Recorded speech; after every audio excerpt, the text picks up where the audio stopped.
Ay! Ay! Hi guys, good morning. Panibagong araw, panibagong vlog naman. Araw mo ng Lunes.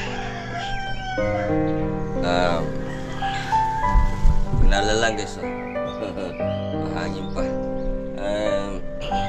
Ngayon, araw ng Lunes, kahapon tuloy-tuloy ang ulan. Sa ngayon, wala na, siguro tapos na kasi medyo maliwanag na yung ating kalanita guys. At maraming salamat na ano naman tayo, nakabawas naman sa init.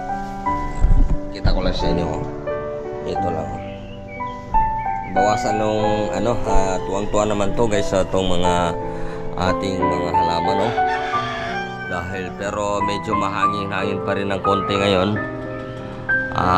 Yung ating kalanita medyo maliwalas na, medyo na siya.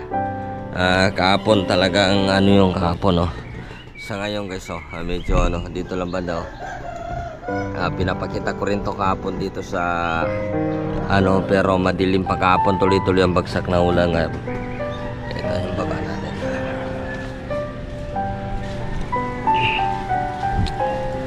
Diba? Maliwanag na.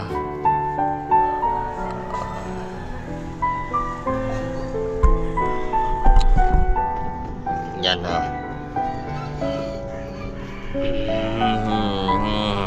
maliwanag na guys. So maraming salamat. Bawas naman sa init. Shoutout lang po sa mga driver. Yung mga driver ko siya kasi kagabi yung mga driver ng Tresio dyan kagabi dito sa 6492 yung iba naman hindi na mainit na naman ang pinag-complain. Nagko-complain naman kasi yung paa nila daw namumuti na, tapos nasobra naman sila daw sa lamig, kaya hindi na kaya, nakauwi sila na maaga. Nung naman tanghali uuwi sila kasi napakainit daw. Ngayon ito na, na sila, malamig na naman ang kanilang sinusurrender. Kaya maraming salamat po na sa ngayon siguro nabawasan ng init, kahit umaaraw naman ngayon hindi na gaano mainit.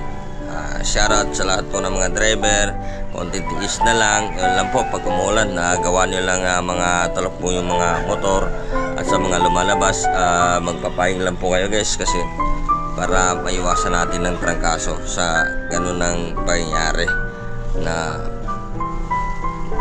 pag nung init tapos ulan, doon maabot natin ng trangkaso doon. Kaya shoutout lang po sa inyo lahat, sa mga kasama ko dyan sa Intratura. Shoutout lang po sa inyo dyan. Magandang umaga sa lahat-lahat po na mga ng Intratura, QRT, Kamarope. Shoutout lang po sa inyo dyan. At ingat lang po kayo sa biyahe papuntang UN Calor Benson. Shoutout lang sa inyo dyan.